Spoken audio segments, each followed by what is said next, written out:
Well,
across the screen, just at the edge of the frame, a figure, barely visible, slipping into the shadows behind the soda display. A shiver ran through him. At that moment, panic began to claw at his throat. The store felt smaller, the walls closing in, as his instincts screamed that there was more to this unexpected order than met the eye. Ethan steeled himself. He could not let fear, whoever or whatever was out there, control his night. He had to uncover the mystery behind the delivery, fight back against the creeping dread, and outsmart the unknown threat hunting him in the depths of the night. Ethan rubbed the back of his neck. the sensation of unease coursing through him like an unwelcome chill. The store had changed since the mysterious call.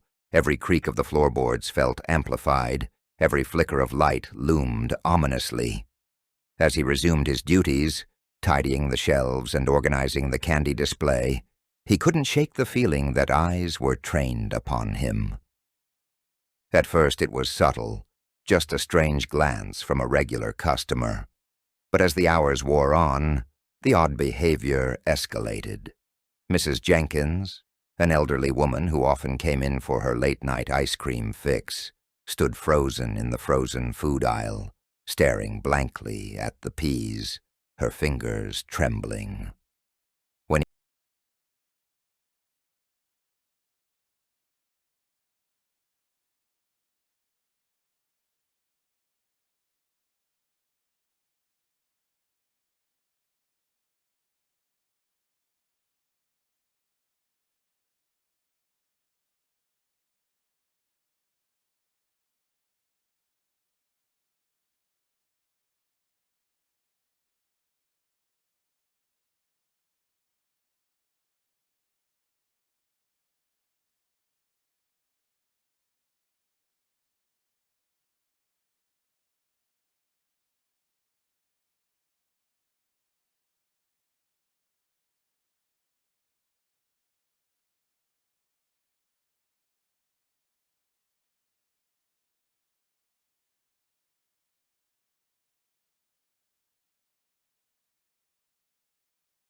purpose now. He had to go. Just as he reached the front doors, a tense silence enveloped him, punctuated by the sound of hurried footsteps approaching from behind. Glancing back, Ethan saw the driver racing towards him, anger painted across his features. Adrenaline coursed through Ethan's veins, propelling him forward, battling against the ever-present fear as he flung the doors wide open. But as he stepped onto the pavement, he spotted a shadow lurking at the corner of the lot, another member of the gang. Panic surged, and in the fleeting moment of hesitation, he realized that his path to freedom was slowly closing in on him. The night had transformed from a mere disruption into an escalating nightmare, and Ethan was left to fight to unravel the threads of malice that threatened to consume him. Ethan could feel the weight of the antagonist's unseen grip, tight and suffocating. But this was it, a moment of reckoning. No longer just a pawn, he had taken control of his own narrative. With a sharp intake of breath, he pivoted, scanning the area for potential escape routes. The unmistakable sound of footsteps echoed through the air, growing louder, a reminder that time was not on his side. Just as determination surged within him, a figure emerged from the shadows. Griffin, the very man behind the veil of deception. His eyes flickered with malice, a twisted smile forming as he approached slowly, enjoying the thrill of the hunt. "Did you really think you could run from this, Ethan? I have everything meticulously planned." The air crackled with tension as Ethan squared his shoulders, ready to confront the chaos Griffin had orchestrated. "You won't get away with this," he shot back, the defiance in his voice surprising even himself. Gathering courage, he recalled the layout of the store in his mind, each aisle, each corner, and every security camera's position. Knowledge was his greatest weapon now. Griffin laughed.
The fear. He needed to reach the security room, the heart of the store's defenses. Quietly making his way, he slipped from the back room and darted towards the main office equipped with monitors.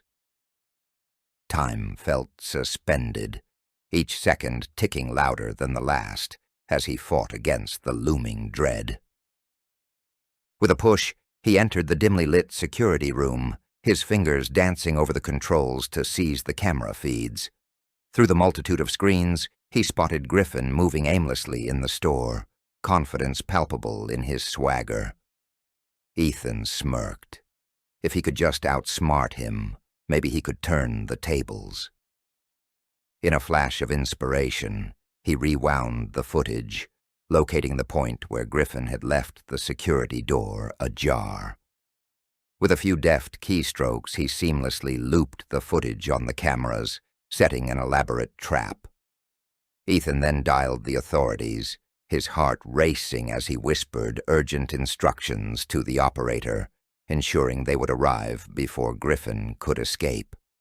"Game over," Ethan muttered under his breath, feeling an unfamiliar surge of power. With the trap set, Ethan steeled himself to confront Griffin head-on. He stepped into the aisle, determined to take control of this nightmare. As he called out, Griffin!